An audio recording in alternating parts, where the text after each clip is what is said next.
Joining me today to talk all things health and fitness is a very special guest all the way from England to join us today, James Vincent. How are you, mate? Good, thanks. How are you? Very well, mate. Congratulations on winning the World Cup this year. How was that?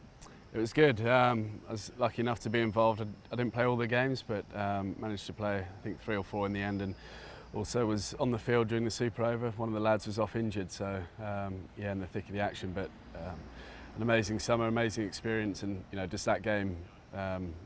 The way the whole game and the whole day panned out was incredible to be a part of. And for you guys, it never stops now, travelling. You're here in Australia now to play for the Sixers. Tell us about that. Yeah, great to be back here. I came over sort of halfway through last year's Big Bash and I think played the last 8 group games and then the semi-final. So had a great time here. Sydney's a great spot. Got my family with me, so they're happy to be out the cold in England. And a great place to play cricket here. The Sixers have been fantastic to me last year, so really looking forward to get going again this year. And how do you overcome all the travel? It must be hard, particularly with a 3-year-old child. What's that like? Yeah, it can be tough. We came from South Africa, so that shortened the flight a little bit, but the jet lag's still there. She's been up in the night making various animal noises and making sure we're up too, but we're 2 nights in, so hopefully another night or 2 get into the swing of things and be back to normal. Is it hard travelling with a child? Do you find that a bit of a challenge, the lifestyle you've got? It can be. Like going from different hotels or apartments or whatever, trying to get them into their own routine as much as trying to get into our routine. And obviously, I think when we landed, we had a week before the first game, so trying to make sure I'm ready to go physically and getting my sleep, etc. So I can perform on the pitch. Can be tough, but making sure they're okay as well can add to it. Do you have any tips for anyone out there in regards to travel? No, I'm after some tips myself. She's travelled quite a bit, so we just let her get on with it. We're quite lenient with her, so if she needs to sleep in bed with mum or something for a couple of nights to get used to it, then we're pretty comfortable with that. So no, I'm no expert, that's for sure. No expert. Any tips on being a good father? I need some, so. Again, I don't know if I'm the one to be giving out tips, but she's lucky. She gets to travel with me a lot of the time, see different countries, experience different cultures, different playgrounds, different oceans. So no, she enjoys it well, as far as we know she does. Yeah. And on a personal note, how do you manage your fitness when you're travelling so much these days? I think it also, I've got to be careful after flying. I think I had a bit of a back spasm after I flew back from New Zealand, then went to South Africa a day later, so ended up playing 2 days after getting there. So got a bit of a back spasm, so trying to make sure it ease in. I think flying can put different stresses on the body and tighten up in certain areas, so sort of having a few days to acclimatise, try and get into good sleeping habits, and then sort of ease into the physical side of things. Probably start off with just some mobility stuff, and then I think we're practicing later today, so start to get a bit of exercise done, maybe do a sort of a light run, some light weights, but I'm always a bit cautious first few days not to go too hard and end up with an injury of some sort. A lot of people out there suffering with back pain. Any tips for them? I try and use a foam roller a lot, extension work, lots of rotation. I think it's a batty sort of hunched over a lot of the time, so trying to sort of make sure I'm nice and loose. Naturally, I've got a bit of a stiff upper back, so trying to stay on top of it so that I'm, got all my mobility and range of motion I need to be able to go out there and perform to my best. And training-wise, obviously play a very dynamic style of cricket now, which is the one-days and the T20. How do you train?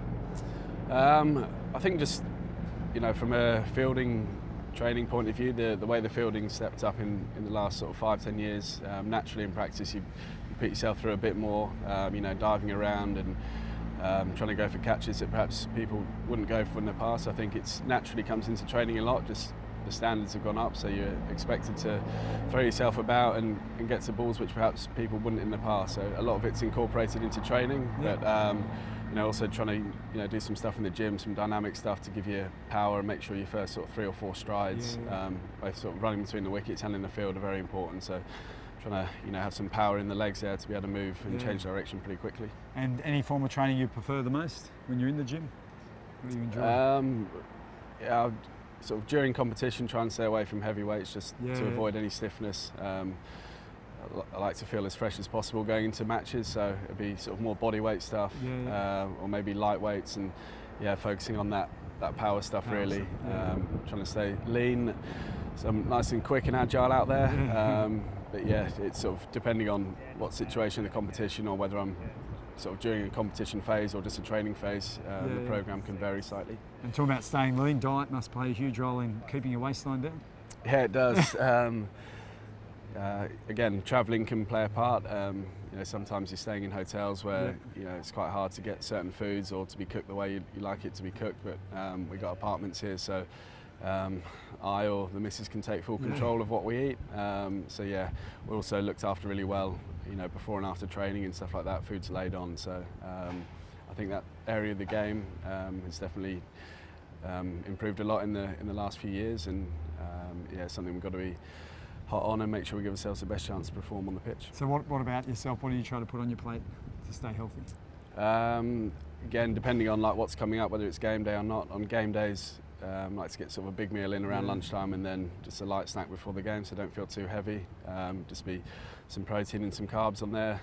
Some what veggies. Are your go-tos there with protein and carbs? Sort of chicken pasta and some greens on game day generally, and then a bit of food after the game, and then sort of back to normal. Maybe reduce the carbs on non-match days. So the more work we're doing, the more we get in, basically. And for young budding cricketers out there, any advice? From a health point of view? Health. If they want to be a cricketer, what would you advise? Yeah, I think the game's definitely changed from 5-10 years ago or longer, where being in good physical shape is very important, and being able to throw yourself around in the field and be agile and athletic plays a big part now. So stay off the burgers and get some nice healthy food into you. And the mental side's a big part of being a successful athlete. What's your tips around that for people out there? Concentration, how do you maintain that? Do you use meditation or do you use visualization? Yeah, from a mental point of view, I think foods and stuff comes into it, and living a healthy lifestyle helps you from a mental point of view. Trying to be fresh, good sleep, good foods, I think all adds up to that. And then just being nice and clear in your mind. Not having too many thoughts go through your head, especially in the middle. So I think feeling good in preparation, like food, sleep, all that sort of stuff plays a big part in the middle to keep your head nice and clear. Yeah, nice and clear. And last couple of questions. A lot of people out there are struggling to stay healthy and fit. What's your tip? I think exercise is the biggest thing. Obviously, you've got to be careful what you eat.